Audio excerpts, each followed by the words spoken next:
On a deux types de stages aujourd'hui chez Infornav. On a le stage de jour et on a le stage 3 jours. Dans le stage de jour, on part en mer. On va générer des incidents à bord. J'ai la barre à roue qui est complètement bloquée, donc il faut qu'on mette la barre de secours.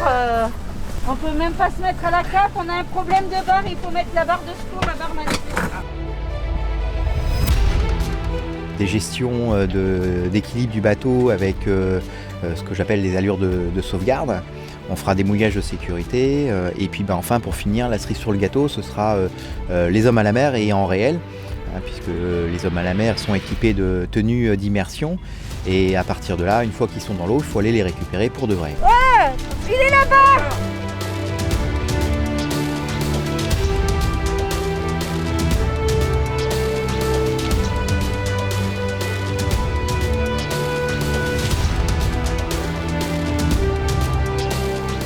Sur la deuxième demi-journée, on a un incident majeur à traiter à bord du navire. Généralement, c'est un incendie. On sait qu'un bateau peut brûler en l'espace de 5 minutes chrono, surtout un bateau en fibre, et qu'on n'a pas trop le temps de réfléchir à ce moment-là.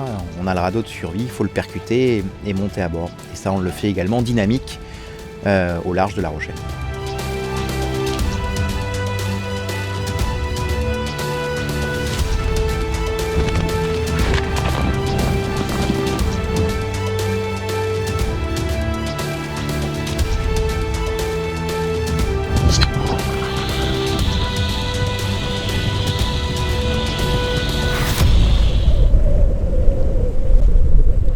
Infornav propose aussi le stage de 3 jours où en première journée on fera tout le contenu pédagogique du PSC1 qui est le premier niveau de secourisme de la sécurité civile.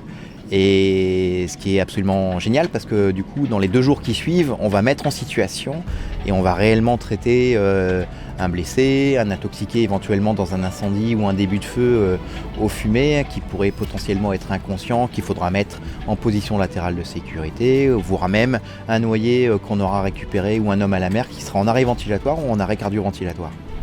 Alors nous avons récupéré l'homme à la mer, nous sommes en train de faire une respiration, un massage cardiaque. Tous nos stages sont faits en dynamique, on est réellement dans 100% de pratique.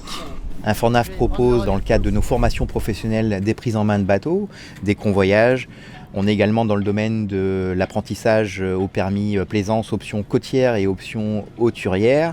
On est aussi sur des sujets de manœuvre de port et on sait bien que quand on apprend à faire du bateau, que ce soit de la voile ou autre chose, on est bien en difficulté souvent à faire des manœuvres de port et qu'on est plutôt bien positionné, notamment sur ces stages-là.